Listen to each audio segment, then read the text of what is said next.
The case for the defense. The case for the defense. It was the strangest murder trial I ever attended. They named it the Peckham murder in the headlines, though Northwood Street, where the old woman was found battered to death, was not strictly speaking in Peckham. This was not one of those cases of circumstantial evidence in which you feel the juryman's anxiety because mistakes have been made, like domes of silence muting the court. No, this murderer was all but found with the body. No one present when the Crown Counsel outlined his case believed that the man in the dock stood any chance at all. He was a heavy, stout man with bulging, bloodshot eyes. All his muscles seemed to be in his thighs. Yes, an ugly customer, one you wouldn't forget in a hurry, and that was an important point because the Crown proposed to call for witnesses who hadn't forgotten him, who had seen him hurrying away from the little red villa in Northwood Street. The clock had just struck 2 in the morning. Mrs. Salmon in 15, Northwood Street, had been unable to sleep. She heard a door click shut and thought it was her own gate. So she went to the window and saw Adams, that was his name, on the steps of Mrs. Parker's house. He had just come out and he was wearing gloves.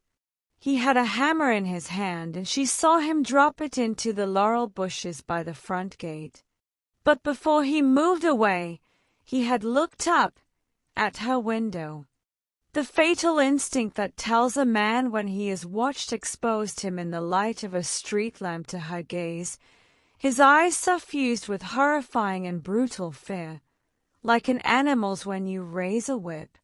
I talked afterwards to Mrs. Salmon, who naturally after the astonishing verdict went in fear herself, as I imagine did all the witnesses. Henry MacDougall, who had been driving home from Benfleet late and nearly ran Adams down at the corner of Northwood Street. Adams was walking in the middle of the road looking dazed. And old Mr. Wheeler, who lived next door to Mrs. Parker, at number 12, and was wakened by a noise like a chair falling through the thin-as-paper villa wall, and got up and looked out of the window, just as Mrs. Salmon had done, saw Adams's back and, as he turned, those bulging eyes. In Laurel Avenue he had been seen by yet another witness. His luck was badly out. He might as well have committed the crime in broad daylight. I understand, counsel said, that the defense proposes to plead mistaken identity. Adams's wife will tell you that he was with her at 2 in the morning on February 14th, but after you have heard the witnesses for the Crown and examined carefully the features of the prisoner, I do not think you will be prepared to admit the possibility of a mistake. It was all over, you would have said, but the hanging. After the formal evidence had been given by the policeman who had found the body and the surgeon who examined it, Mrs. Salmon was called. She was the ideal witness, with her slight Scotch accent and her expression of honesty, care, and kindness. The counsel for the Crown brought the story gently out. She spoke very firmly. There was no malice in her, and no sense of importance at standing there in the central criminal court with a judge in scarlet hanging on her words and the reporters writing them down. Yes, she said, and then she had gone downstairs and rung up the police station. And do you see the man here in court? She looked straight at the big man in the dock, who stared hard at her with his Pekingese eyes without emotion. Yes, she said, there he is. You are quite certain? She said simply, I couldn't be mistaken, sir. It was all as easy as that. Thank you, Mrs. Salmon. Counsel for the defense rose to cross-examine. If you had reported as many murder trials as I have, you would have known beforehand what line he would take. And I was right. up to a point.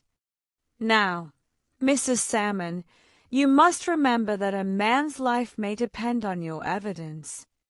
I do remember it, sir. Is your eyesight good? I have never had to wear spectacles, sir. You are a woman of 55.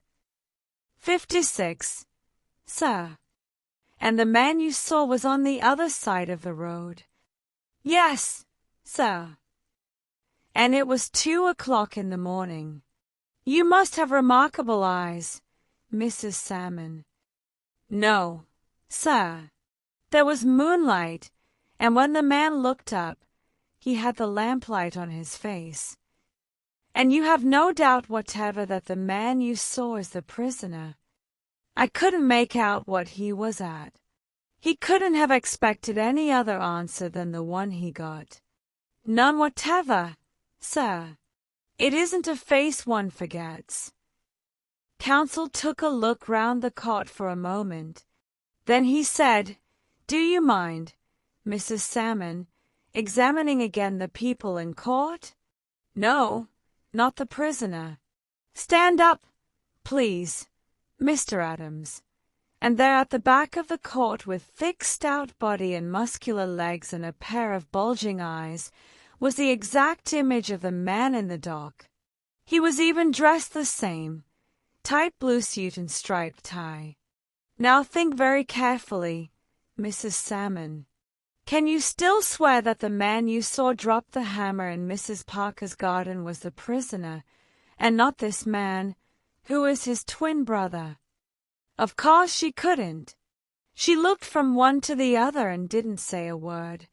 There the big brute sat in the dock with his legs crossed, and there he stood too at the back of the court, and they both stared at Mrs. Salmon. She shook her head. What we saw then was the end of the case. There wasn't a witness prepared to swear that it was the prisoner he'd seen.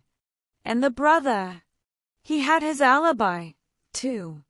He was with his wife, and so the man was acquitted for lack of evidence.